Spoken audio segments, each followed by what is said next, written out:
穿越成80年代一个普通的农民，却被含辛茹苦养大的弟弟妹妹疯狂嫌弃。父母走得早，我不吃不喝的供你们上学，结果你们却嫌弃我在地里干活的衣服脏，让你们在同学面前丢了脸，那就别从我这拿生活费了，让你们自力更生好了。长生刚穿越过来，耳边就传来一个妇人的唠叨声：“小顾啊，你听婶子跟你讲，那杨知青瞧着就不是个好生养的，劳动赚工分也不行，除了一张小脸蛋长得白嫩了些，简直是一无是处。你听婶子说，你可千万不能犯糊涂啊！”长生打量了一下周围的环境，此刻是在一条河边，旁边几个妇人正在洗着衣服。见长生不说话，另一个大婶也跟着劝道：“你刘婶子话糙理不糙，那杨知青来到咱们这儿以后，3天2头就生病，恐怕连自己都养不活。你这家庭重担本来就重，再添个杨知青，不得把你累垮了呀。”就是，其实身体条件还是其次的，最重要的是人品。我可是看到过好几次那个杨知青收村里年轻男娃娃的东西了，咱们这里只有处了对象才能收人家东西的，也不知道那个杨知青是怎么想的。身旁的女人虽然在絮絮叨叨，但长生听得出来，大家的言语中都是在为他着想。婶子们，我知道你们是为了我好，我会好好考虑的。几个女人见长生听劝，也不由得露出了满意的笑容。这孩子命苦，又是大家看着长大的，所以便格外提点了几句。长生洗完手中的衣服后，端起自家的盆，和几个妇人打过招呼后，朝着村子的方向走去。系统，看看剧情。原主顾长生是云化村土生土长的孩子，10岁那年，父母突然得了疾病去世了，只留下原主和他的双胞胎弟妹。于是10岁的长生便当起了家中的顶梁柱，含辛茹苦地养大了一双弟妹，还将弟弟妹妹全都供成了高中生。就在长生认为一切都有了盼头的时候，却被女主杨真真破坏了。女主杨真真是城里来的知青，因为受不了农村的体力活，就找上了踏实肯干的顾长生，说是要嫁给他。这也为长生后面的不幸埋下了伏笔。就在结婚前几天，男主柳青寻也来到了村里插队，得知杨真真要嫁给原主后，为了能守护杨真真，所以娶了原主的妹妹，以这种方式留在杨真真身边。这是什么操作啊？婚后的长生也没有指望杨真真赚工分，只是希望她把家里照顾好就行。可杨真真四肢不勤，五谷不分，又不愿意学习处理这些俗事，所以家庭的重担又落在了长生一个人的头上。后来杨真真想要回学校读书，可让长生犯了难，他的弟弟妹妹还没有高中毕业，家里再多出一个学生，长生实在是有些吃不消。这时一直暗恋杨真真的弟弟顾青荣表示愿意放弃学业，将上学的机会让给杨真真。长生虽然不同意，但顾青荣心意已决，甚至偷偷地带着杨真真去学校办理了入学手续，而自己则辍学在家，跟着长生一起赚钱供养杨真真。见杨真真去上学了，柳青寻在村里也待不住了。经过几夜的枕头风后，顾青莲成功的被他说动了，也将自己的上学机会让给了自己的丈夫柳青雪。于是顾家的3兄妹开始面朝黄土背朝天的在地里干活，努力挣工分，用来供养一对外姓人。结果就是男女主拿着顾家的钱，在校园内谈起了恋爱，没多久就有了个孩子。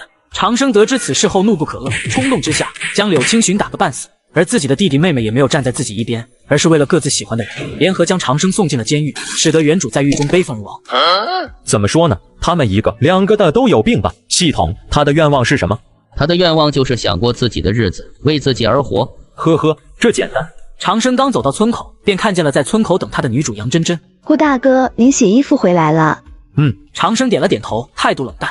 杨真真也没有察觉出不对，这个汉子本身就是这样老实淳朴，很少像村里的其他男孩子一样，在他面前油腔滑调的献殷勤。顾大哥，你可真厉害，不仅家里夹了一把抓，还能挣那么多工分，供弟弟妹妹上学，给他们买这么多的好衣服。不像我，是家中的独生女，也没个能帮衬的人，孤孤单单的来到这里，连件像样的衣裳都没有。你父母身体还好吧？还好，怎么了？他们身体既然还好，你让他们再给你生2个弟弟妹妹不就好了？虽然不能帮衬你，但你可以像我这么能干，帮衬弟弟妹妹呀。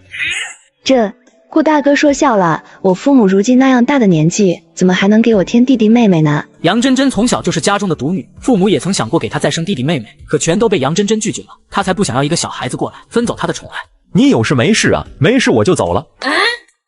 等等，我这次来其实是想要谢谢你。自从我来到村子以后，就一直多灾多病，还好有顾大哥你照顾我，我真的不知道该如何报答你才好。这些话杨真真也想了很久，她想在这个村子里好好的活下去，就必须为自己找一个依靠。面前这个汉子就是最好的选择，自己嫁给他，虽然有些委屈，但也勉强能过下去。不用感谢，不用感谢，我又不止帮了你，村里的阿婆大婶们有事，我都会帮的。那怎么好呢？无功不受禄，况且你我二人也没有什么别的关系，这样占你的便宜，我怎么好意思呢？这个呆头鹅，我都把话说到这个地步了，他还要装傻吗？难道还想要我这个女孩子主动追求他不成吗？你说的也对。长生思考几瞬后，轻笑一声道：“那等秋后分粮食，你便分一半的粮食给我吧，反正你的活几乎有一半都是我帮你干的，这样你就好意思了。”分粮食？你不是说无功不受禄吗？那就只收你自己干活的报酬好了。可是我每日挣的工分并不多，现在分到的粮食可能都熬不过这个冬天，若是再分给你一半，那我可怎么办呀？没有粮食啊，那钱呢？票呢？为了不让你愧疚，钱票我都收。我都没有。呵呵，这好办，现在这不还没秋收呢吗？秋收的时候你好好干活不就有了？村里人都指着秋收这一波的工分囤积过年的粮食呢。为了不再分走你的粮食，秋收的时候我就不帮你了。杨知青，你要自己加油哦。杨真真闻言都快哭了，她来找长生是想要跟他谈对象，好让长生以后好好照顾她的。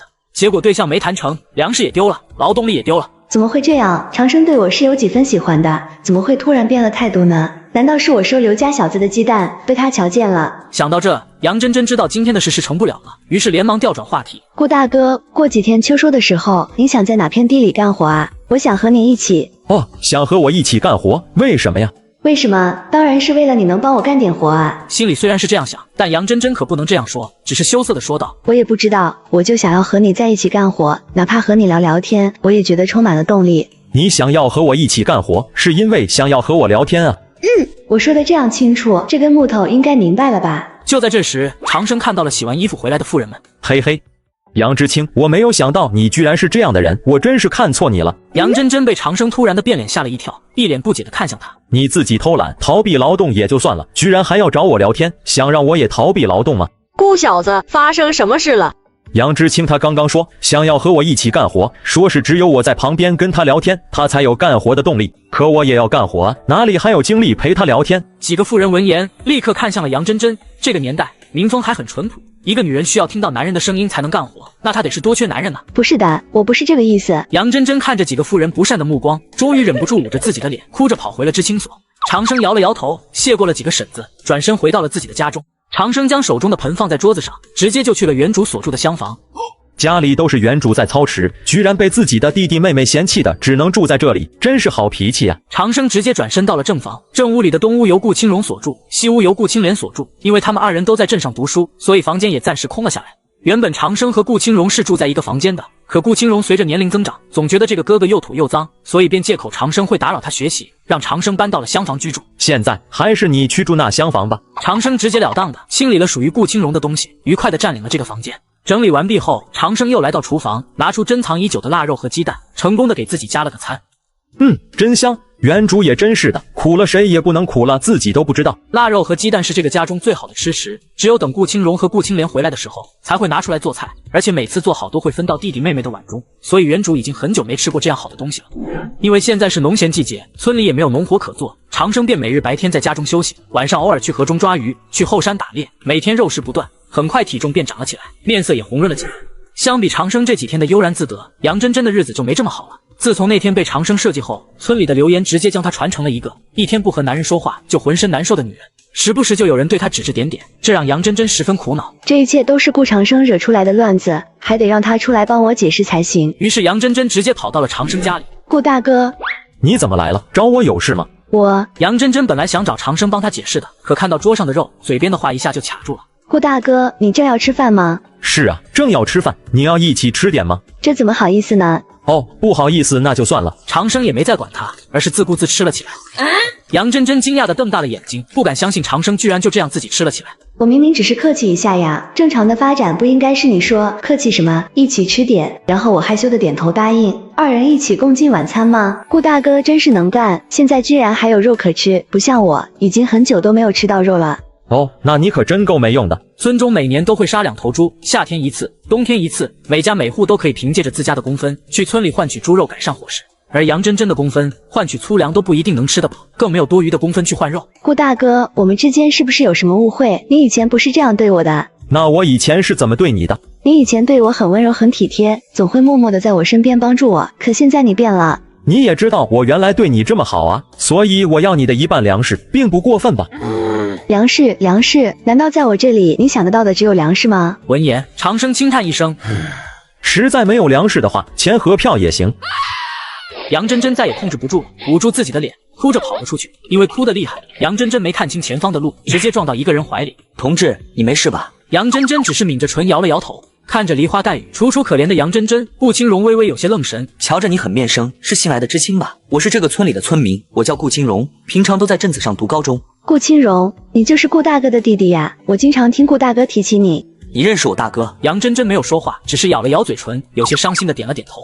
见杨真真这般姿态，又想起杨真真刚刚跑过来的方向，顾清荣心头瞬间涌起一阵怒火。你刚刚是从我家过来的，是我大哥惹你生气了吗？不是的，不是的，和顾大哥没有关系，都是我自己的错，都是我惹得顾大哥不开心。杨真真这话将顾清荣心中的怒火挑得更盛。同志，你放心，等我回去后一定好好的说说我哥，他一个大男人怎么能跟女人斤斤计较呢？谢谢你顾同志，我还有事，就先走了。杨真真简简单单的一个笑容，却深深的印在了顾清荣的心底。就在顾清荣愣神的时候，身后突然一只手重重的拍向他的肩膀。愣在这干嘛？刚刚我叫你等我，叫了半天你也不等。没愣什么，回家吧。顾清荣低头一笑，不知道为什么，他不想把刚刚那个女孩子告诉任何人，只想把她放在心底珍藏起来。真是的，回来一趟这么累，大哥真是太讨厌了。本来前几日就应该去给咱俩送生活费的，结果一直等到现在都没去，害得咱俩还要千辛万苦的回来拿。也许大哥有什么事耽误了也说不定，刚好我们也很久没回来了，这次回来就当散散心也不错，没准还有什么意外之喜呢。有事当个，有什么事能比咱们俩更重要？大哥常年走这条路，怎么会不知道我们回来一趟有多累啊？顾清荣没有再搭理他，而是又在心中将刚刚那个女孩子的容貌描绘几番，嘴角也不自觉地扬了起来。大哥，我们回来了。见无人回应，顾清莲直接走进了厢房，却没有看到长生。大哥没在家，这个时间点他能去哪啊？别着急，没准等一下大哥就回来了。可我饿了，这一路都快饿死我了。大哥也真是的，这个时间不好好在家待着，出去乱跑什么？回屋等一下吧。顾清荣回到东屋，便看到正坐在床上的长生。大哥，你怎么在我的房间里啊？还有，你怎么坐在我的床上？你有没有换衣服啊？你的房间，你的床上，凭什么是你的房间？凭什么是你的床啊？刚刚进入西屋的顾清莲听到动静，也急忙走了过来。大哥，你在干什么？这明明就是二哥的房间，你怎么能趁我们不在家，偷偷的住二哥的房间呢？这是顾家，往大了说，我是顾家的长子长孙；往小了说，我是你们的亲大哥，长兄如父。别说我只住了个东屋，我就算占了整个主屋，也是理所应当的。顾清荣闻言抿了抿唇，心中虽然气愤，却也没有多说什么。大哥，你不要蛮不讲理好不好？我们在外面读书是很累的，若是回来休息不好，哪还有精力复习功课呀？读书真的那么累吗？当然了，大哥，你又没有读过书，怎么会知道我们读书的辛苦？既然那么辛苦，那我这个当大哥就疼疼你们。从明天开始，你们就不用去读书了，跟着我一起下地干活吧。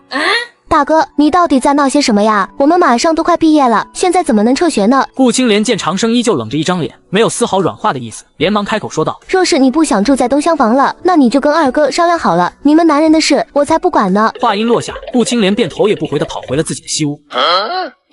大哥，我知道这么多年你为我们兄妹二人吃了不少苦，那厢房确实是窄小阴暗，大哥若是不想去住，那就我去住好了。虽然我身体不好，受不得阴寒之气，但我更不愿意让大哥你受苦。长生听到顾清荣这番话，一时间满脸的感动欣慰。行，那就你去住吧。真的让我去住？我的话已经说得这么明显了，他怎么还让我去啊？大哥，我们这次回来也待不了2天，这样搬来搬去的多麻烦啊！不如咱俩就住一屋，凑合2天好了。不麻烦，不麻烦，你的东西我早就搬到厢房去了，你拎包入住即可。听到这话，顾清荣终于忍不住了。大哥，真的要让我去住东厢房吗？那里又潮又冷，哪里是人住的地方？你也知道那里又潮又冷，不是人住的地方啊。可我不也在那住了这么多年，怎么我能住你就不能住吗？好，我去住，你可别后悔。顾清荣直接大步流星的去了厢房。不是让我住厢房吗？那我就住给你看。若是因为住在这里生病了，我看你怎么办。顾家恢复了短暂的平静，顾清莲在房中等了半晌，见外面毫无动静，这才悄悄的到了东屋。大哥，我好饿呀。饿了就自己去厨房做，你是没长手还是没长脚？大哥，你居然让我自己去做饭。顾清莲，你20岁了，不是2岁，难道还指望我做好了喂到你嘴里不成？可之前家里的饭都是由你做的啊。你也说了，那是之前，从今天开始，家里的工作轮流做，想吃就自己去做，不做就饿着。哼，我不吃了行了吧？我不吃了，饿死我算了。顾清莲发了一通脾气，摔门回到了自己的房间。大哥怎么变成这样了？难道是因为几个月前大哥给我送生活费，我嫌弃大哥土气，所以跟别人介绍他是我老乡的原因吗？可这件事都过去好几个月了啊！哼！顾青莲生气地躺在床上，等着大哥做好饭过来哄她。之前每次都是这样的，当她和长生吵架赌气不吃饭的时候，长生都会特意做好吃的来哄她。可这次要让顾青莲失望了。他在房中等了又等，等到天都彻底黑了，也没听到长生屋中传来任何动静，最后只能带着饥饿进入了梦乡。第二天一早，长生按照自己的生物钟时间起床，梳洗完毕后，直接到了厢房。起床了，大哥，还这么早？你干什么呀？恶劣的环境让顾青荣昨晚折腾了大半夜，几乎是快到了天明时分，才让他渐渐睡去。结果刚进入梦乡，长生便将他叫醒了。我昨天说了，家务轮着做，今天由你来做早饭。长生说完后，也没理会顾青荣的表情，直接出了门，开始围着村子晨练，直到练得差不多了，这才返回了顾家。早饭做好了吗？没做，我不吃，我也不做。行，省粮食。你也不饿，也不做不吃吗？顾青莲闻言微微红了眼眶，同样倔强地说道：我也不做，我也不吃，你满意了吧？满意，当然满意了。长生直接去了厨房，用鸡蛋摊了个鸡蛋饼，又做好了饭，配着之前腌好的山珍咸菜，便成为了这个时代简单却丰盛的一餐。兄妹二人本以为长生做完饭会叫他们一起，可没想到长生居然真的不管他们，自顾自地吃起了独食。大哥，你真的太过分了，不给我们饭吃也就算了，你居然还偷吃我们的鸡蛋。什么叫你们的鸡蛋？这鸡是你们养的，还是草料是你们喂的？又或者说这个蛋是你们下的？大哥，你怎么说话这样的粗鄙？小妹她毕竟是个女孩子，你怎么能这样说她呢？而且她是你的亲妹妹，你怎么能让她饿肚子呢？你少在这里叫唤，早寻思什么了？不做饭让她饿肚子的，不正是你吗？顾青荣被长生的话说得一怔，随后不可置信地开口道：大哥，你到底是怎么了？你以前不是这样的，我们是亲兄弟姐妹，我们是彼此最重要的亲人，什么话不能好好谈一谈呢？对呀，我们是亲人，亲人当然就要有福同享，有难同当了。所以好房子轮流住，好东西轮流吃，家务活轮流做，这不是很公平吗？可是大哥，你以前不是这个样子的，你以前很疼我们的，就是你变了，你变得自私，变得陌生，变得恐怖，变得我完全不认识你了。你不是我大哥，我再也不想看到你了。话音落下，顾青莲哭着跑了出去。眼见如此情况，顾青荣气得青筋直冒，伸手抓住餐桌，就想要直接掀翻。你敢动，我就打断你的腿。顾青莲也没跑多远，他怕一会两个哥哥出来找不到他，可等了半天，竟然没有一个人出来找他。哼！正纠结着要去哪里的时候，村头方向突然传来喊声：快来看呐，又有知青进村了。反正现在也不能回家，去看看热闹吧。刚到了村头，便瞧见村长的儿子带着4名年轻人进了村。那个男人真好看。柳青寻也感觉到了顾青莲的目光，看到他一身穿着与村里格格不入，还以为他是之前过来的知青，就笑着和他点了点头。顾青莲瞬间小脸通红，连忙捂住自己羞红的脸蛋，朝着家中跑去。柳青寻见到这一幕，无奈地摇了摇头，他来这里的目的只有一个，那就是来找他的青梅竹马杨真真。刚到知青所，柳青寻就向人询问了杨真真的情况。听到杨真真现在在村里的风评，柳青寻不由得攥紧了拳头。肯定是这群无知的村民嫉妒杨真真的美貌，所以这才出言重伤。果然老话说得好，穷山恶水出刁民，想来也不外如是了。想到自己的爱人受了如此之大的委屈，柳青寻连忙来到了隔壁女知青的院子，找到了杨真真。真真，清玄，杨真真再次感受到爱人的怀抱，不由得在他怀中哭泣起来，想要将这段时间受的委屈全都发泄出来。你们干什么呢？杨真真和柳青寻闻言连忙放开手，朝着村长的方向看去。你们是怎么回事啊？青天白日的在这里搂搂抱抱，你们俩处对象了吗？听到村长的问话，杨真真才想起自己现在在村里的处境，她不想连累柳青寻，于是急忙否认。不是的，村长，我们没在处对象。不是处对象，还搂搂抱抱，拉拉扯扯的做什么？我告诉你们，不管你们原来在城里怎么样，来到我们村里就要守我们村的规矩。要是让我知道你们谁敢在这里乱搞男女关系，我就把你们都送到公社去。柳青寻不愿让杨真真为难，也连忙开口解释道：村长，我和杨真真同志是同学关系，很久没见了，刚才一时激动才会这样的，以后不会了。村长不置可否的点了点头，随后又说了因为知青越来越多，要加盖知青所的事。另一边的顾青莲带着满心的欢喜回了家，可到家后又如同被人泼了冷水，心中的欢喜也淡了尽。顾青荣知道长生不会再像过去一样宠着他们，于是早早的做好了饭。三人在饭桌上谁也没有说话。午饭过后，村长便来到了长生家中，跟他说了村中要给知青盖房子的事。要给知青们盖房子？村长，有什么是我能做的吗？我也是村里的一份子，也想帮村里出力。顾青莲也在一旁连连点头。既然他俩对这件事如此热心，不如就让他俩去吧。他能行吗？顾青荣毕竟是一个20岁的小伙子，哪能愿意被人质疑不行？当即保证道：村长，你放心吧，我已经20岁了，别人能干的我也都能干。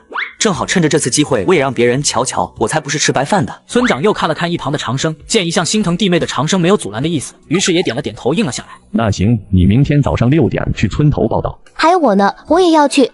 虽然也有女人在那里办公，但做的活计可不轻巧，你能行吗？行，我怎么不行了？村长伯伯，您就放心吧，我一定努力好好干。一定努力好好干。这话仿佛是一个巴掌，狠狠地打在了顾家兄妹的脸上。才干了没几分钟，两人就坚持不住了。这顾青荣也太废了吧！虽说没干过什么活可以理解，但怎么连个8、9岁的孩子都不如啊？喝点水吧，我看你面色不太好。顾青荣抬头望去，发现是自己的白月光。谢谢你，杨同志。原来是你呀，怎么你在这里啊？你哥哥没有来吗？我也是男子汉，家里的事情怎么能全指望我哥呢？正好我这次放假在家，所以就想着过来帮帮你们。是吗？顾大哥把你们照顾得真好。听到杨真真句句不离长生，顾青荣觉得这可能是一个很好的接触点。是啊，我们兄妹3人的关系一直很好，我经常听我大哥夸你呢。这次意见果然如他所说的一般。顾大哥经常提起我啊，他是怎么说我的？他说你长得漂亮，又心地善良，让我多和你接触，多向你学习。听到顾青荣这样说，杨真真便知道不是他的错觉，长生原来是喜欢他的。后来之所以冷淡，恐怕也是听了什么风言风语，才对他有所看法。不过既然喜欢我，那就足够了。另一旁的顾青莲见到知青来送水，也快步地走到柳青寻身边，接过了柳青寻手中的碗。你不是村里的知青吗？不是，我是村里的村民，不过我一直在外面读高中，我叫顾青莲。同志，你叫什么名字呀？在读高中，就算在城里能供养孩子去读高中的都少之又少，想必这个顾青莲家境还是不错的。呵呵，青莲同志你好，我叫柳青寻。柳青寻，这个名字真好听。顾青莲又笑容羞涩地陪着柳青寻聊了半天。柳同志，我家就住村东头，你若是遇到了什么困难，可以去我家找我，我大哥很能干，什么事都能处理得好。话音落下，顾青莲羞涩地看向柳青寻，却见柳青寻面色凝重地看着另一个方向，久久没有回神。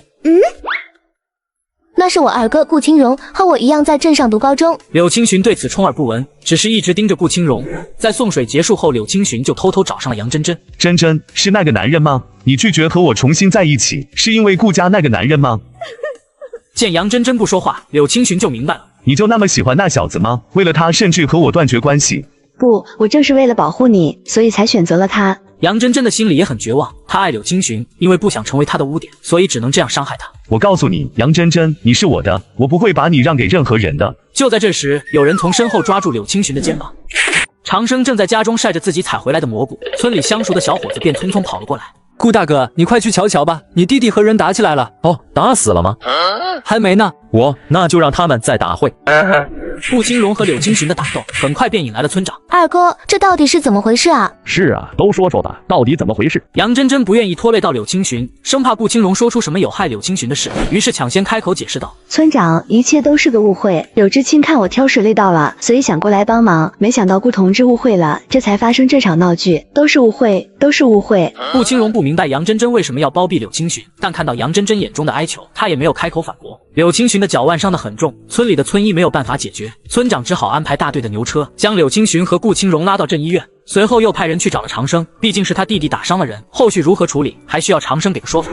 长生将家里的活全都干好，这才不紧不慢的到了医院。长生啊，已经问清楚了，虽然说你弟弟是出于好心，但毕竟是他先出手伤人，又将别人脚腕打骨折了，所以这医药费还得你顾家出。顾青荣站在角落，脸上的伤口已经被护士们处理好，看到长生投来的目光，有些倔强的抿了抿唇，随即扭过头去，不再和长生有任何眼神接触。有吼，小伙子有骨气，我欣赏你。村长，青荣他20岁了，不是2岁，应该要为自己的行为负责。现在都什么社会了，怎么还能有争强好胜、打架斗殴的事情存在呢？直接报公安吧，将一切事情交给公安同志来处理。报公安，小顾啊，你可要想清楚，这要真是报了公安，留下了什么记录，你弟弟这辈子可就毁了。那个混蛋主动动手打人，下手又这般阴狠，难道还不该让公安同志来教训教训他吗？况且你看看他，到现在了还没有一点悔过之心，若此事不受到重罚，恐怕下次还会再犯。他怎么能报公安呢？他难道不知道，如果到了公安局里，自己的这一辈子都会有污点的？大哥，你到底在说什么呀？你怎么能报公安来抓二哥呢？你现在怎么变得这么冷血？难道忘了爹娘走的时候你是怎么保证的吗？你说过会一直照顾我们的。我现在不是正在照顾你们吗？过去就是我太娇惯他们兄妹2人了，导致他们2个现在好逸恶劳，毫无畏惧之心。这次交给公安同志处理，也算是给他一次警告，免得他下次犯下更大的错误。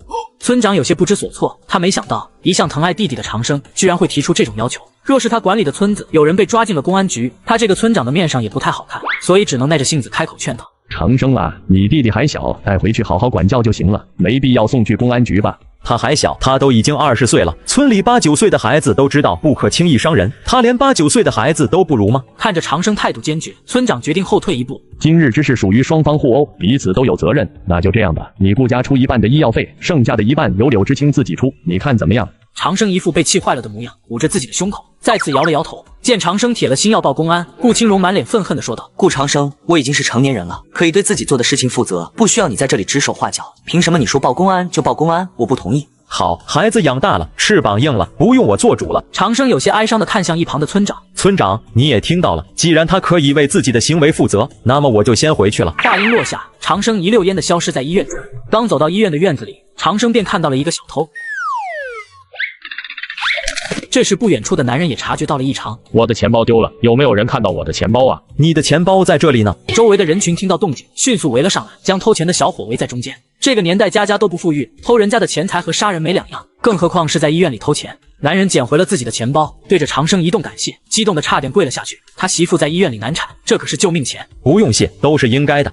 不一会儿，附近的警察也赶到了医院。长生看着丢钱男人手中的公文包，向他借了纸笔，飞快的在纸上画下了小偷同伙的画像，随后递给了警察。这应该是他的同伙，刚刚他被抓的时候，这个人逃走了，你们可以搜查一下。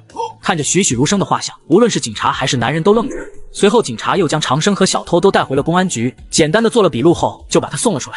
论人，多亏了你呀，我老婆她刚刚就回来了，母子平安。若是丢了这个救命钱，我们一家3口都没法活了。男人一边说着，一边将手上的礼物递给长生。论人，我刚刚瞧您的画，画得不错，刚好我们服装厂缺一个设计图样的文员，您要不要考虑一下？你是？哦，忘了介绍自己了。论人，我是服装厂的部长李文华，专门负责招人这一块，不知道恩人你感不感兴趣呀？不过恩人你放心，我招你进厂不仅仅是为了报恩，还有就是因为你的画工很强，比我们厂子现在的设计师画的都好。长生没有想到，小小的一个善举，居然还有意外之喜。好啊，我十分感兴趣。两人定好了上班的日期，长生便离开了镇子，回到家中。到家没几分钟，顾青荣就满脸愤怒地走了进来。哼！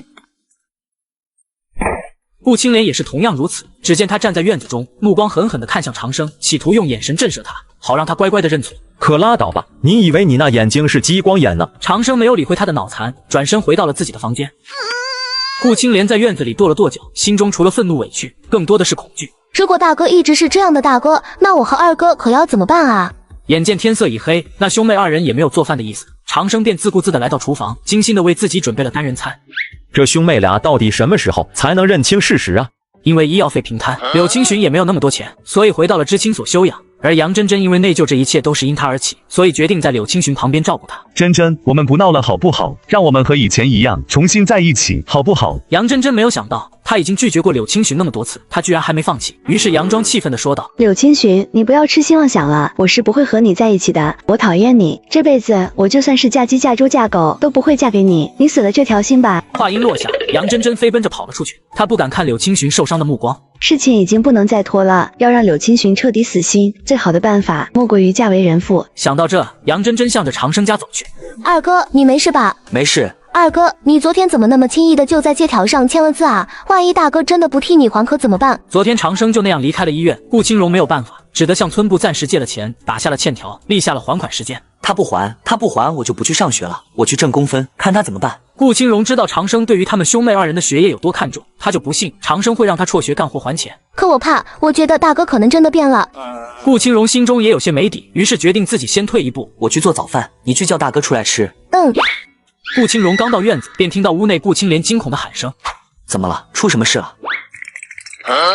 哥走了，哥居然走了！哥从小就生活在这个村子里，能走去哪呢？就在顾家兄妹六神无主时，顾家的房门被人重重敲响，一定是大哥。顾同志，我来找顾大哥，请问他在家吗？我大哥没在家，他留了一张纸条出去了，我们也在找他呢。你们兄妹也不要急，顾大哥既然是出门，肯定要到村长那里开证明，我们去村长那里问问情况吧。于是三人急匆匆地赶往了村长家。村长伯伯，你知道我大哥去哪了吗？你说你大哥呀，他出去上班了。去上班了？去哪里上班啊？他怎么可能去上班呢？我怎么知道他去哪里上班啊？你这个亲弟弟都不知道，我会知道吗？其实村长是知道长生在哪上班的，但是他怕顾青荣去那里闹一场，把长生的工作闹黄了。他可是还指望着长生将来有出息了，能帮衬村里人呢。顾家兄妹这时彻底慌了，学校这次只放了7天的假期，他们是回来拿生活费的，眼看假期就要结束了，可是不但生活费没有拿到，顾清荣还欠了大队一笔钱。若是没有钱，我们还怎么去读书啊？万般无奈之下，顾清荣只好将希望又寄托在了村长的身上。村长，您能不能从大队再借我们兄妹一笔钱呀？我大哥走得急，没有给我们留下生活费，眼看着我们就要开学了，没有钱，我们可能就读不成书了。顾小子，你要想清楚，你上一笔钱还没有还呢，再借一笔，你拿什么还呢？这个村长你不必担心，我大哥不是出去上班了吗？等他回来了，钱自然就还上了。村长有些理解长生为什么没有告诉顾家兄妹，就这样离开了。这对兄妹简直把长生的一切付出都当作理所应当，毫无半分感恩之心。别说只是哥哥，就算是亲爹妈，时间长了心也会凉啊。不是我这个当村长的不想帮你们，实在是大队的账上也没有多少钱了，怕是帮不了你们，你们还是再想想其他的办法吧。村长伯伯，我们也是真的没有办法，所以才向您借钱的。我们可以打借条，我哥回来一定会还的，您就帮帮我们吧。可惜兄妹二人的哀求只换来村长的摇头拒绝。顾家小子心也太狠了，这可是他的亲弟妹，说不管就不管了。无知的妇人，你还想让顾小子怎么管？顾小子管了他们12年还不够吗？可别忘了，顾小子他才22岁。村长媳妇也就是刚刚看到顾家兄妹的眼泪，一时有些心软，抱怨了2句。可听到村长说的话，也感觉到了自己的不对。那个孩子从10岁开始便拉扯着一对弟妹，这10几年来的辛苦，他这个外人都看在心里。可偏偏这对弟妹毫不心疼他。走出村长家里，杨真真便与顾家兄妹告了别，独自一人朝着知青所走去。我的选择果然没有错，长生果然是个能干的，眼下居然可以凭自己的能力去镇上上班了。接下来的几天，杨真真都没有再接触柳青寻，让柳青寻越发的慌张。于是，在勉强可以走路之时，偷偷写了一封书信，约杨真真傍晚去后山见面。杨真真原本是不想去的，最后还是按耐不住，偷偷的上了后山。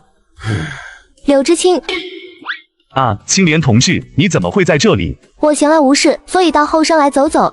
顾青莲有些不自然地摸了摸自己的书包，里面是挖野菜的工具。长生临走前把家里的鸡蛋和腊肉都吃光了，兄妹俩没办法，只好到后山来挖野菜。柳知青，你的腿上还没好，这么晚了，山路又难走，你怎么会跑到后山上来啊？我也是闲来无事，过来走走。既然这么有缘，那咱们2个一起走走吧。柳青寻看得出眼前这个女孩对自己有好感，眼下他也因为杨真真没来心中烦闷，于是便轻轻地点了点头。杨真真刚好看到2人离开的背影。杨知青，这么晚了，你怎么在后山啊？我晚上睡不着，所以到后山走走。这不，还无意中采到了一些野菜，要不这些野菜你带回去吃吧。这不好吧？有什么不好的？你带回去吃吧，吃完了你告诉我，我再去给你挖。随着天色擦黑，4个人也前前后后回到了各自的住所。顾青莲回到家就看见了2手空空，坐在院中的顾青荣。我们俩去山上是干什么去的啊？因为没有拿到生活费，顾家兄妹没有办法再去上学，所以只能办理了休学，准备在家中死守，等着长生回来。可是家中的菜已经吃没了，粮食也撑不了几天了，兄妹俩只能将希望寄托于过2天的秋收，希望多赚些工分来换取粮食饱腹。秋收的日子很快就到了，兄妹2人信心满满的出了门，结果刚刚割了不到1小时的麦子，劳动的辛苦便将兄妹2人的信心磨得支离破碎。看着手上磨起的水泡，顾青莲眼底的泪意翻涌。原来庄稼活是这样辛苦啊！想到这，顾青莲又不由得想到干了10几年庄稼活的长生。不过他的想念并不是心疼，而是愤怒。大哥明明知道这些活是这样的辛苦，为什么还要这样折磨我们？哼！都是因为大哥的自私，所以才让我和2哥受这么多的苦。等你回来看我怎么收拾你。顾青莲擦了擦眼底的泪水，没想到竟意外看到了不远处的柳青寻，于是连忙跑到柳青寻负责的麦田。青莲同志，你怎么来了？我来帮帮你。这怎么好意思呢？这有什么的？我们不都是同志吗？互相帮助是应该的。家中还有2哥呢，就算我的工分少，2哥的工分应该也可以养活我们俩，就像之前大哥可以一个人养活我们仨一样。顾青莲寄予厚望的2哥，此刻则是跟他一个心思，也抛下了自己负责的麦田，跟在杨真真身后献殷勤。兄妹2人累死累活的在麦田里干了1天，几乎把这辈子没吃过的苦1天之内都吃完了。而因为有他们2人的帮忙，柳青寻和杨真真第一次得到了满工分，而兄妹2人一人只得到了2个工分。看了看记分本上刺目的2字，又看了看手上不容忽视的水泡，想了想家中快空了的米缸，兄妹2人一时有些发懵。我们到底在干嘛啊？兄妹2人回家看到所剩无几的米缸，便立下了约定，先考虑自己，再想其他。第2天下工之时，兄妹2人都收获了半工分。看着记分员在本上写下5字，顾青荣轻轻的点了点头。5分就5分吧，总比昨天的2分强。顾同学，怎么了？杨知青，有什么事吗？顾青荣一时有些不好意思，甚至为了自己没有帮杨真真干活而感到羞愧。没事，只是今天1天都没有和你聊天，心中有些失落，所以我就想着过来打个招呼。对不起啊，杨知青，今天我太忙了，所以没有去帮你，你不会生我的气吧？杨真真闻言笑容依旧，可眼中却带着些许的恼怒。怎么会呢？顾同学，你不要多想，这个顾青荣到底是怎么回事？之前明明是他主动来帮自己干活的，自己又没有要求他，现在又说这样的话，让别人听见，好像自己多小气一般。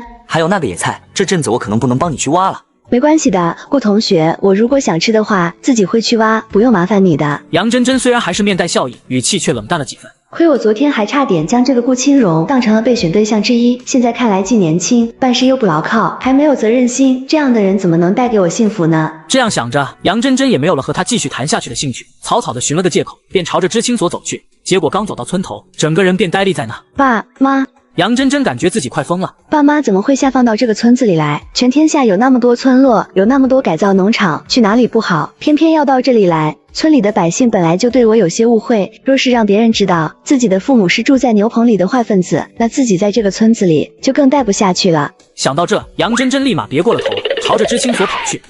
那妇人见状瞬间红了眼，张了张嘴，想说些什么，却始终没能开得了口。杨军比他媳妇看得开，他早就知道，当他被抓走的第二天，这个女儿公开登报跟他断绝关系的那一刻，他就已经失去了这个女儿。村长将这对改造夫妻安置在村里的牛棚中，便没有再去理会他们。行了，别哭了，你记住了，咱们的女儿已经死了，从今往后只有你和我。杨军说的也并不是气话，他是真的当自己的女儿已经死了。这个女儿他从小捧在手心里，如珠如宝的呵护长大，可当他落难之际，这个女儿竟然第一个站出来和他脱离了关系。那一刻的杨军理智上可以理解，但感情上却不能接受。妇人听后也没有说什么，只是擦了擦眼泪，开始收拾这个简单的住所。杨真真回到知青所后，心头的恐惧才消散了几分。她还记得父母刚刚出事时，她被人指指点点的那段日子，那段日子是她人生中最黑暗的时刻。不行，他们虽然是坏分子，但是自己不是，自己绝对不能再受到他们的牵连。眼下最好的办法就是嫁人，嫁给一个光荣的贫农，改变自己的成分。想到这，杨真真又开始思念起不知去了何处的长生。若是他能回到村子里娶自己，该多好啊！而杨真真日思夜想的长生，还真的在宿舍里收拾东西，准备明天回村。因为长生来到服装厂后，设计出了许多后世新款的服装，要生产的东西多了，厂里人手不足，于是长生便提出了外包，将衣服制作前期一些简单的工作外包给附近村落的女人，既提高了生产的效率，又降低了员工的成本。因为有长生的存在，所以云化村成为了第一个实验对象。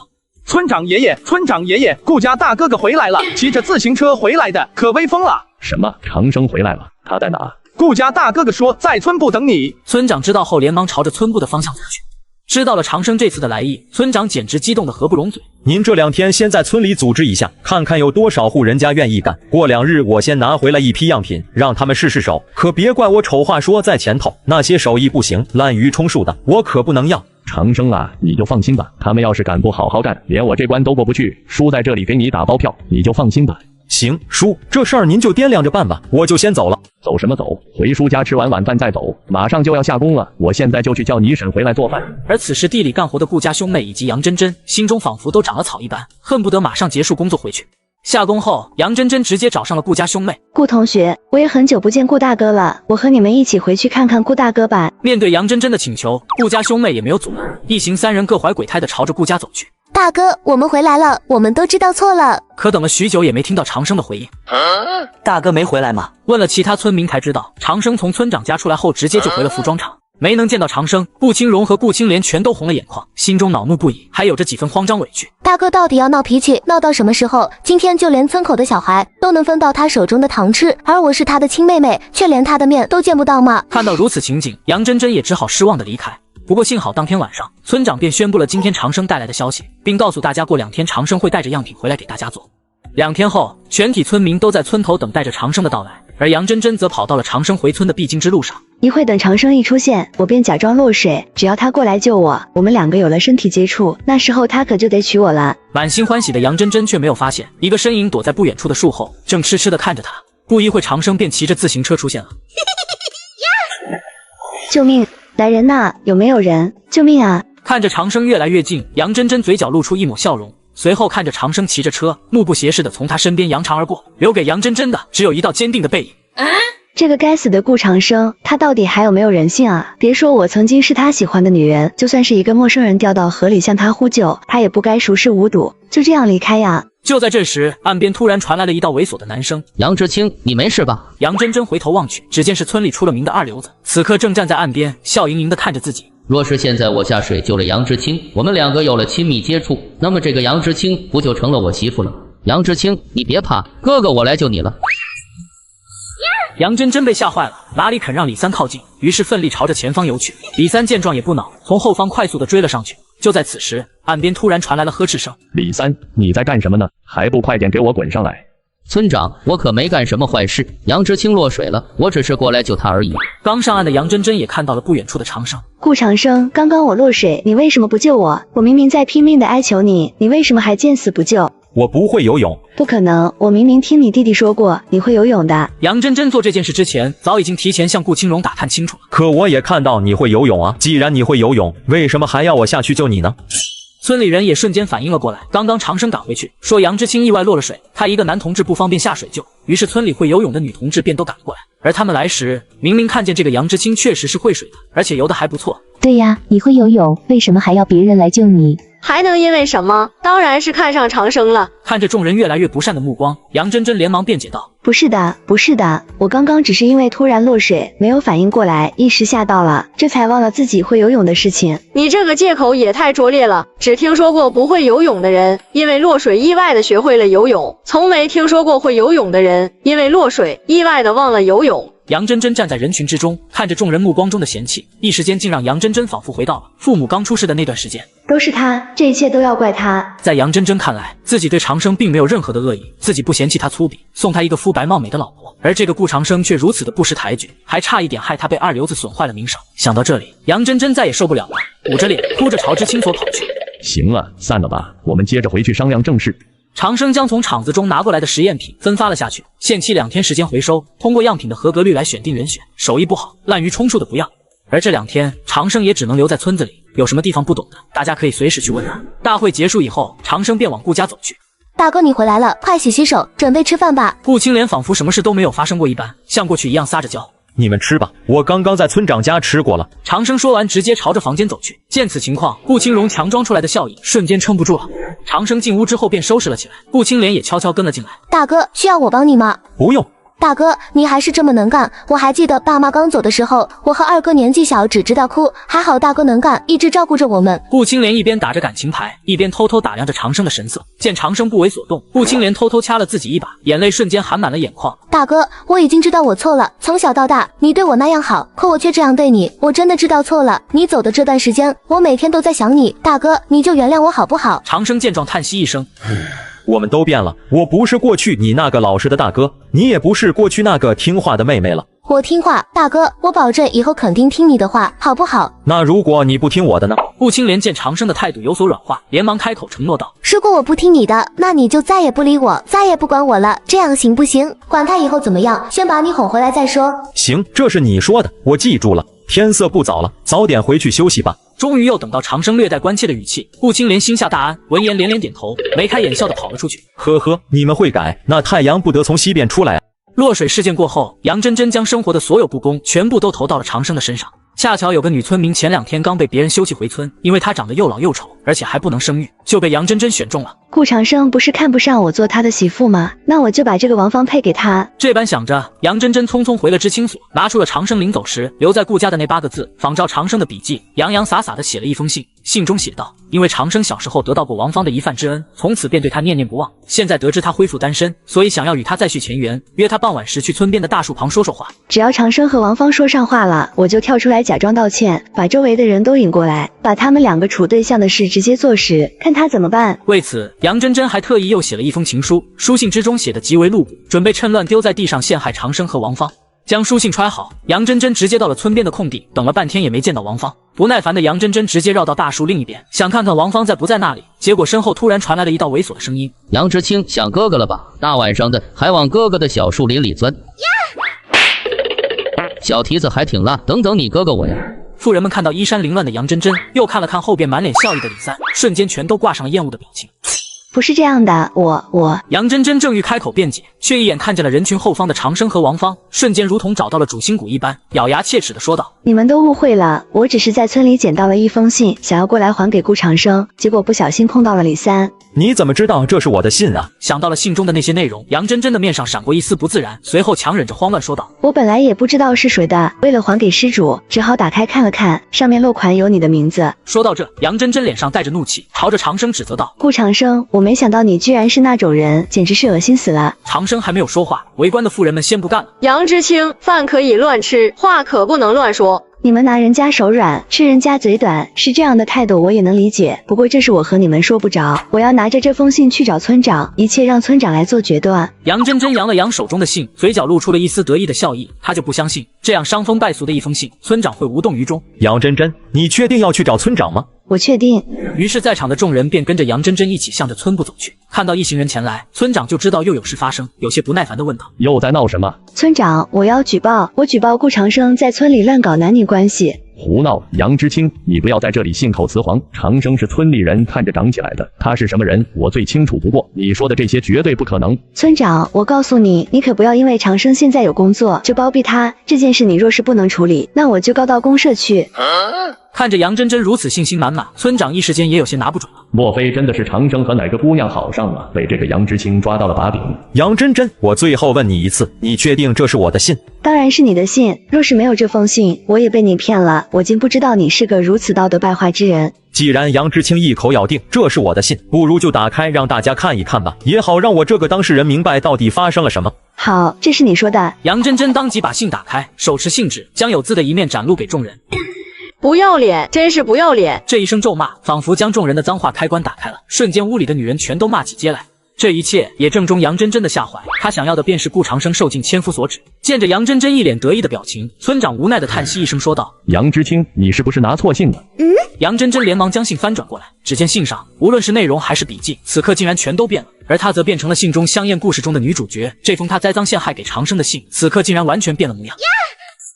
现在撕了还有什么用啊？早干什么了？简直是不知廉耻！这是陷害，这一定是栽赃陷害。我下午捡到的，明明是长生写的信。那好，那我们就再给杨知青一个证明清白的机会。杨知青既然一口咬定下午捡到过我的信，那可能只是一时拿错了。我的信还在他的房间里，不如叫2个婶子过去帮他找一找。不行，不能去找。我的枕头下还放着柳青寻写给我的情信，若是现在被人翻出来了，那不是要连累柳青寻吗？村长早已经被这些破烂事气得面色铁青，直截了当的质问道：“先不管有没有长生那封信，杨知青，你先解释一下，你手中刚刚撕毁的那封。”那封我不知道，那封信不是我的。杨知青，你这是拿我们在场的人当傻子吗？那封信可是从你自己的怀里拿出来的，你会不知道？还是杨知青记性不好，谁放到你怀里的你都忘了。这话说的可谓是杀人诛心，在这个年代摸摸手都会被人说闲话，何况是被人摸入怀中呢？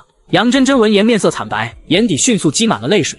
别哭了，哭能解决什么问题？你还是好好把事情交代清楚，不然我们云化村可就留不下你了。就如你刚刚所说，若是在我们这说不清楚，那你就去公社说吧。村长也是怒了，村里前后来了这么多知青，就这个杨真真最不省心。就在杨真真陷入绝望之时，突然门口传来了一道男声：“你们不要再逼杨真真了，那封信是我写给她的，我们俩正在处对象。”顾家二小子，你确定那封伤风败俗的信是你写的？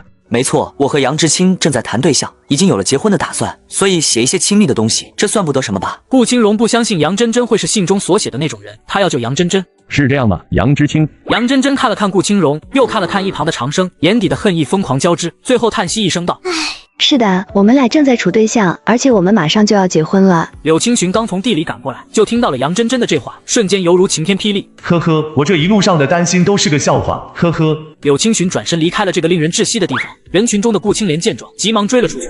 你跟着我做什么？我担心你。可我并不需要你的担心，我需要担心我的那个人已经被你们顾家抢走了。不过这话柳青寻不能说出来，他不能因为自己的自私而毁了杨真真的婚姻，毁了她的后半生。他还是想要守护杨真真幸福的。想到这，一个想法突然出现在柳青寻的脑海中，让他不由自主地露出一个笑容，随后一脸认真地对着顾青莲说道：“青莲同志，你愿意嫁给我，做我的妻子吗？”做你的妻子。顾青莲被这个天大的馅饼砸晕了，有一瞬间的迟疑，便被对面的柳青寻捕捉到了。我家境贫寒，一个人来到这里，你若是嫌弃我，那刚刚的话就当我没说。没有，我怎么会嫌弃你呢？我愿意嫁给你。既然杨真真和顾青荣彼此情投意合，承认了处对象要结婚的事，那就没有必要为了一封情信大动干戈了。大家都解散回家吧，有什么事明天再说。看着人群渐渐散去，顾青荣连忙走到杨真真面前，声音关切地询问道：“杨知青，你没事吧？杨真真只是面色惨白的摇了摇头。杨知青，刚刚的事是因为一时情急，所以我才胡说的，你不要生气。你什么意思？就是我刚刚说和你处对象的事，我是为了救你，情急之下才说的，你不要生气，也不要在意。我刚刚说的是真的，刚刚我说要和你结婚是认真的。顾清荣闻言一惊，随后整个人都被巨大的惊喜所包围着，不可置信的连连开口问道：“你说的是真的吗？你真的要和我结婚？”村里的人都说顾长生最疼爱的是这个弟弟，那么我就夺走他，让顾长生悔恨一生。好，杨真真同志，你放心，我一定会对你负责的，我一定会给你一个体面的婚礼，风风光光的娶你过门。得偿所愿的兄妹二人兴高采烈的往家赶去，直接找上了长生。你们有什么事吗？大哥，我要结婚了。我知道了。长生只是回应了一声，就没有再说其他多余的话了。兄妹二人一时有些摸不清长生的态度，于是补充着说了下去：“大哥，我要结婚了，新娘是知青所的杨真真。”大哥，我也要结婚了，新郎是知青所里的柳青寻。哦，那你们是来通知我，还是来征求我的意见啊？大哥，你什么意思呀？如果你们是来通知我，那我就告诉你们，我知道了。如果是来征求我的意见，那么我告诉你们，我不同意。你不同意？你为什么不同意？你凭什么不同意啊？看来你们只是来通知我的。长生轻轻点了点头，我知道了，你们可以离开了。就这样，我们要结婚了，你的弟弟妹妹要结婚了，你怎么可以是这样的态度？不然呢？难道你们还指望着我出钱出力给你们置办彩礼嫁妆不成？难道不应该吗？你们做梦去吧，梦里啥都有。第二天一大早，顾清荣便找到了杨真真，向她诉说了婚事可能要减办的事。为什么啊？这可是一辈子一次的大事，为什么要简单办啊？杨真真虽然不期待这一场婚礼，可也没到能接受草草了事的地步。我大哥他刚刚去上班，还没有开工资，家里的钱暂时不是很宽裕。不知道为什么，顾清荣下意识地隐瞒了长生不再管他的事，而是小小的说了一个谎。杨真真突然想到了什么，沉声问道：“是不是你大哥不同意你和我结婚？”顾清荣闻言一怔，随后点了点头。看见顾清荣点头，杨真真不怒反喜：“不同意，不同意就对了。顾同学，你不用考虑太多，我之所以选择嫁给你，是因为看中了你这个人，而不是什么身外之物、婚礼什么的，我并不在乎。”这边的杨真真不在意彩礼，另一边的柳青寻也不在意嫁妆，于是顾家兄妹兴高采烈地回了家。刚到家就看到长生收拾好了行装，准备回厂。看到长生要走，顾清荣冷哼了一声，什么都没有说，直接朝着自己的房间走去。而顾青莲则站在原地，犹豫了2下，还是开口说道：“大哥，下个月我和二哥一起结婚，你一定要回来参加婚礼呀。”到时候看吧。对了，给你一句衷心的提醒，若真的在一起想长久的话，记得打结婚证明。话音落下，长生抬脚便走，没有半分的犹豫。顾青莲站在原地咬了咬嘴唇，他一向不听这个大哥的话，但这一句他却听在了心里，于是又跑到知青所，找到了柳青寻。要打结婚证明？为什么啊？难道说你宁愿相信一张轻飘飘的纸，也不相信我对你的心吗？不是我不相信你，而是我大哥说了，结婚必须打证明，不打证明的话就不同意我嫁给你。顾青莲小小的说了一个谎言。而柳青寻站在原地，神色有些犹豫，但想到马上就要嫁到顾家的杨真真，柳青寻咬了咬牙，还是应了下来。行，那就打结婚证明吧。顾清荣知道了妹妹和柳青寻要打结婚证明，也动了心，约好了杨真真也去打证明。到了约好的日子，杨真真在村头等着顾清荣，没想到顾青莲和柳青寻也来了。他们怎么来了？啊，忘了跟你说了，柳知青，你不是也认识吗？他现在马上要和我妹妹结婚了，咱们可能要一起办婚礼，你不会介意吧？居然问我会不会介意，我当然介意了。不过柳青寻怎么会娶一个村姑啊？杨真真抬头朝着柳青寻看去，却被柳青寻扭头躲过了。4人忙碌了大半天，才将材料都递了上去。因为杨真真和柳青寻都不是本地人，要了解一下2人的情况，所以就让他们先回去等着。回到村里的杨真真迫不及待地找到了柳青寻。你为什么要娶顾青莲啊？我为什么要娶顾青莲？难道你还不知道吗？柳青寻眼中的痛苦让杨真真下意识地想要逃避。婚姻大事不是儿戏，既然你娶了顾青莲，那就好好待她，咱们2个是不可能的。那现在呢？现在你我都没有结婚，那我们现在可能吗？杨真真没有说话，眼中满是痛苦之色，这让柳青寻清楚地明白了，杨真真是爱他的。于是柳青寻不再忍耐自己的感情，低头朝着杨真真吻了下去。我居然在结婚的前夕成为了别的男人的女人，不，这只是个错误，一切都不会再发生了。很快就到了顾家兄妹的大婚之日，长生也回来了，坐在主位接受了2对新人的敬茶。看着顾清荣眼中的得意与挑衅，长生摇了摇头，真是良言难劝找死的鬼呀！因为是请假回来的，长生吃过酒席后便往镇上赶去，没有将这2场寒酸又落魄的婚礼放在心上。而成婚后，顾清荣也没有碰到杨真真。一次意外让顾清荣发现了柳青寻和杨真真可能存在奸情。这天，兄妹2人准备上山捡柴，刚到半路，顾清荣直接转身就往回走。二哥，我们不是要去捡柴吗？你要去哪啊？顾清荣没有理他，而是大步流星地朝着顾家的方向走去。二哥，你到底要干什么呀？闭嘴，别搞出动静了。你们这对奸夫淫妇，不要打了，你不要打他。贱人！柳青寻看到杨真真被打，直接冲上前去将杨真真护在身后。够了，顾青莲，你不要像个泼妇一样。泼妇？你居然说我是泼妇？你是不是忘了我才是你的妻子？你是我的妻子又怎么样？那也只是名义上的，在我的心里，只有真真才是我的妻子。不妨告诉你们，我们两个早在城里的时候就已经相知相许，许下一生一世的诺言了。顾家的吵闹声很快便引来了周围的邻居，连村长也惊动了。都散了吧，一个个吃饱了撑的，在人家门口围着干什么？村长不耐烦地挥退众人，这才抬脚朝着顾家走去。怎么回事啊？吵吵闹闹的。没事没事，一点家务事而已。顾青荣面色铁青，却依然打着圆场。他也不想这种丑事传出去，坏了自己和妹妹的名声。我告诉你们，现在是新时代，可不流行像过去那样打老婆了。若是让我知道了你们打老婆，一定要你们好看。村长皱着眉嘱咐了几句，得到顾青荣的连连保证后，这才离开了顾家。第二天上午，顾青莲便到镇上找到了长生。大哥，柳青寻他欺负我。柳青寻不是你自己选的吗？当初你还信誓旦旦地告诉过我，他就是你最好的选择。柳青寻就是个骗子，我是被他给骗了。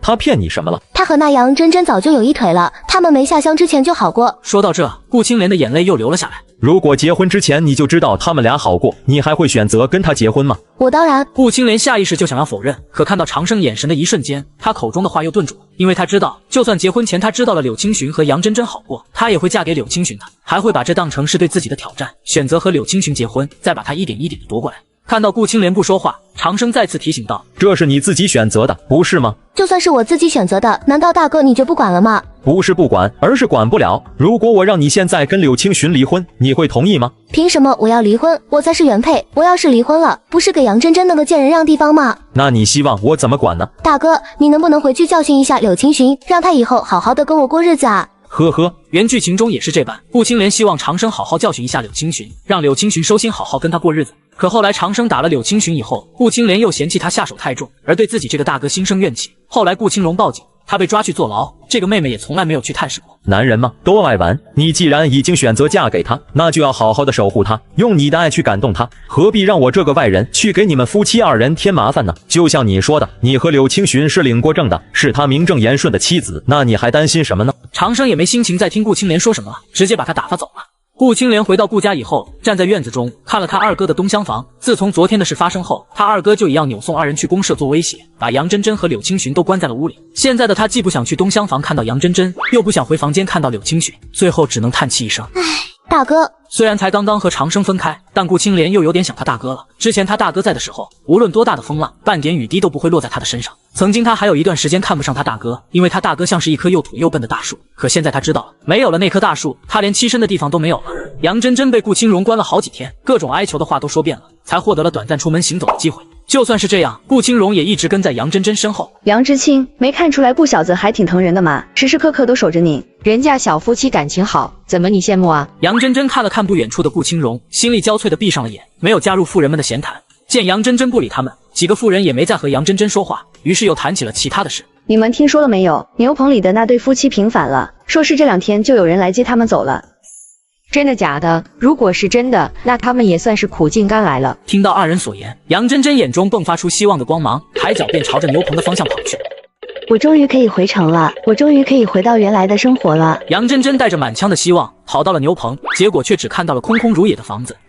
里面的人呢？里面的人去哪了？走了，上午刚走的，还是小汽车把他们接走的呢。走了，他们怎么能走呢？我是他们唯一的女儿，他们怎么能不带着我一起走呢？杨真真脚下一软，瞬间跌倒在地。少年见状，连忙从自己的背篓中拿出一摞书籍，这是他们留给我的，你要看看吗？杨真真颤抖着手拿过一本书，打开以后，里面是父亲熟悉的笔记。杨真真一页一页的翻了起来，想从上面找到一些关于他的只言片语。可惜让杨真真失望了，他父亲写了云化村的风，写了云化村的水，甚至写了许多云化村的村民，唯独没有提及他这个女儿半分。你在这里做什么？还不赶快跟我回去！闻言，杨真真面色惨白的笑了2声。呵呵，你知道这里关的是谁吗？这里关的是我爸妈，他们平反了，我的成分再也没有问题了。我想和谁在一起就和谁在一起。顾青荣，我要和你离婚。杨真真，你别做梦了，咱们俩可是打过证明的，只要我不同意，你一辈子都是我的老婆。看着杨真真面无血色的脸，顾青荣继续说道：而且你说这里面关的是你父母，那就更可笑了。他们被关在这里这么久，你是给他们送过一口饭，还是送过一口水啊？就连咱们结婚这么大的事，你都没说过来送个信，也难怪他们俩就这样走了，连管都没有管你。杨真真仿佛被戳到了痛处，抬手握拳便朝着顾青荣打去。顾青荣一把捏住他的手腕，将他连拖带拽的往顾家走去。柳青寻此刻还被关在屋里，顾家兄妹在白日里也不允许他打开窗帘，断绝了他见到杨真真的一切可能。就在柳青寻心乱如麻之时，却突然听到门外传来杨真真的哭声。柳青寻抬脚就要朝着门外走去。柳青寻，你敢！柳青寻脚步一顿，可耳边杨真真的哭声回荡不绝。柳青寻终于无法忍耐，直接冲了出去。放开他！青寻，救我！听到心上人的呼救，柳青寻哪里还能保持镇定，连忙冲上前去解救杨真真，和顾青荣再次打成了一团。就在这时，顾家的大门突然被人推开，村长面色铁青的站在门口，身后站着2位公安同志。都住手，别打了！见到公安同志到来，杨真真仿佛看到了救星，连忙扑到公安面前，开口求救道：公安同志，救命！这个顾青荣他疯了，不但每天把我囚禁在房里，现在还要打死别人。公安同志，这一切都是误会，这是我们的家务事。你这是家务事吗？你这是暴力伤人，是故意伤害，有什么事跟我们回局里再说吧。眼见如此情况，杨真真不由得勾了勾唇角。只要顾青荣被抓走，那么他想要的一切都能实现了。他既获得了自由，又可以重新跟柳青寻在一起，还报复了顾长生。看到顾青荣被抓，村长叹息了一声，指着地上的柳青寻，对着2位公安同志说道：公安同志，这就是你们要找的柳青寻。你就是柳青寻，把他也铐起来。公安同志，柳青寻是被打的那一个，你们为什么要抓他？柳青寻涉嫌写虚假举报信，构陷他人，已经犯了诬告陷害罪，现在我们依法将他抓捕归案。诬告陷害？杨真真心头涌起一股不祥的预感，声音颤抖地询问道：他诬告陷害谁了？就是刚刚平反的杨军教授夫妇。不可能，你们一定是弄错了，不可能是他的。杨真真一边说着，一边求助一样，朝着柳青寻看去，希望能从柳青寻的脸上找寻到什么。可他看到的只有心虚与退缩。真的是你？为什么？为什么是你？你为什么要这样做啊？柳青寻，你说话啊！我是被骗了。柳青寻闭着眼，遮住了眼中的痛苦之色。当时我刚跟你在一起，有人知道了咱俩的关系，所以出面找我，让我举报你的父母。他们许诺等我毕业以后，会让我留在学校担任助教。说到这，柳青寻睁开眼，看向杨真真，满是希望地说道：我都是为了你，我都是为了和你在一起呀。放屁！什么叫都是为了我啊？你这是毁了我！老天爷呀，我到底都做了什么？我竟然和自己的仇人苟合在一起，让这个男人不仅毁了自己的第一个家庭，现在连第2个家庭也毁了。公安同志没有心情在这里调解他们的小恩小爱，压着顾青荣和柳青寻便离开了，只剩下2个绝望的女人愣在院中。这一刻，杨真真觉得她的天塌了，绝望如同奔涌而来的潮水，让她呼吸困难。更让她窒息的是，顾青莲正用满是恨意的眼神看着她。你不要再动手了，公安同志刚走，打人是犯法的，你若是再打我，我就去报公安，让他们把你也抓起来。顾青莲一时间气得胸口发闷，却又无能为力，只得锁上门，一路小跑朝着镇上而去。不知不觉之中，顾青莲竟然跑到了服装厂门口。就在准备进去的一瞬间，他却突然犹豫了。我怎么还有脸来找大哥啊？正如大哥上次所说的，一切都是我们兄妹2人的选择，我自己选的路，跪着也要走完。顾青莲擦了擦自己的眼泪，转身离开了服装厂，朝着公安局的方向走去。长生得知顾青荣恶意伤害他人，被判了5年时，整个人都懵了。怎么这辈子没有我的掺和，深情男儿都化身反派了吗？没让长生懵太久，看守所里便传出了顾青荣要见长生的请求。反正也没什么事，我就去看看他吧。看到我现在这个样子，你满意了吧？你有病吧？你要见我，就是为了说这些疯话吗？不让你看到我现在这个样子，你怎么会知道你都干了些什么？顾青荣嘲讽地笑道，随后仿佛突然失去了理智，对着长生大吼道：都是你害的，我现在这样子都是你害的，你为什么不再花钱继续跟我读书啊？在我和杨真真结婚的时候，你为什么不再坚持阻拦啊？你是我的亲大哥呀，在我家庭发生变故的时候，你到底在哪里？呵呵，村里的孩子几乎读完小学就辍学了，我却供你读到了20岁。你结婚的时候，就算我以死相逼，可是你会听我的吗？再说你的家庭变故，那就更可笑了。杨真真和柳青寻是真心相爱的，你是一个大男人，为什么不能大度一点？为什么不能化小爱为大爱，用一颗包容的心去成全他们呢？这就是原剧情中长生坐牢的时候，顾青荣过来对他说的话，现在全都一字不差的还给他了。你站着说话不腰疼，风凉话谁都会说啊。杨真真是我老婆，你让我怎么成全她？是嫌我的绿帽子少吗？长生看着他，突然就笑了出来。你看，道理你不是都懂吗？慷他人之慨，有的时候是会遭雷劈的。好好改造吧，我不会再来了。